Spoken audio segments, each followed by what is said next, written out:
Greetings.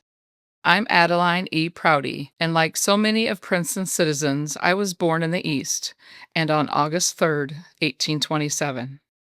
My parents, Mr. and Mrs. French, had always lived in Plainfield, Connecticut. However, when I was 3 years of age, they moved to western New York State and then further west to Fredonia, New York, where I spent my school days. Later, at the academy, I prepared myself to be a teacher. Wanting to see the Western country, I journeyed to the Great Lakes, where, in Kenosha, Wisconsin, I met and married John Prouty, a young man who had come west from Massachusetts. We began our married life on his farm 6 miles north of Princeton in Dover Township. There we worked hard and prospered as we raised our 5 sons. Sadly, 3 of our sons died early on. Only Edward in Arlington, Kansas, and Charles in Princeton survived to a long life. My husband John passed away in the hot summer of 1883.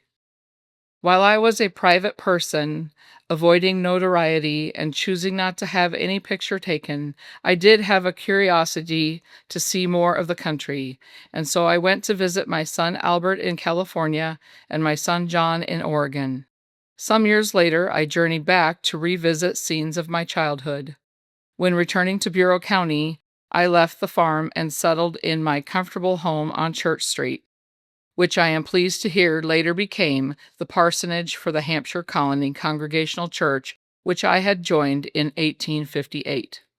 For several years before my death, I was completely blind and have borne this with other afflictions as best I can.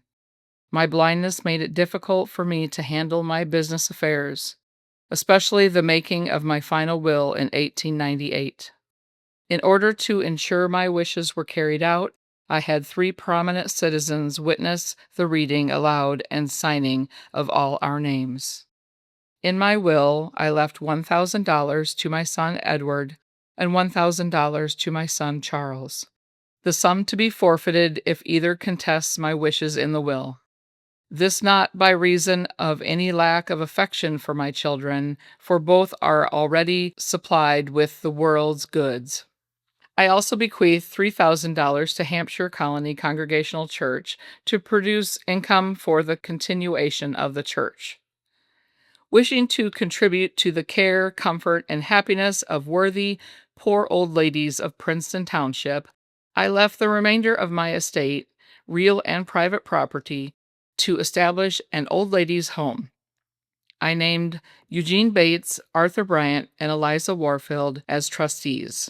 I have heard that my estate at my death on March 12, 1906, was $49,247.61, with an additional $1,000 gift from Eliza Warfield, and with the fine management by my trustees increasing the sum to $60,000. In 1911, the F.W. Clark residence on Park Avenue East was purchased for the founding of the Adeline Prouty Old Ladies' Home. The home opened in December 1911 with 4 old ladies as guests.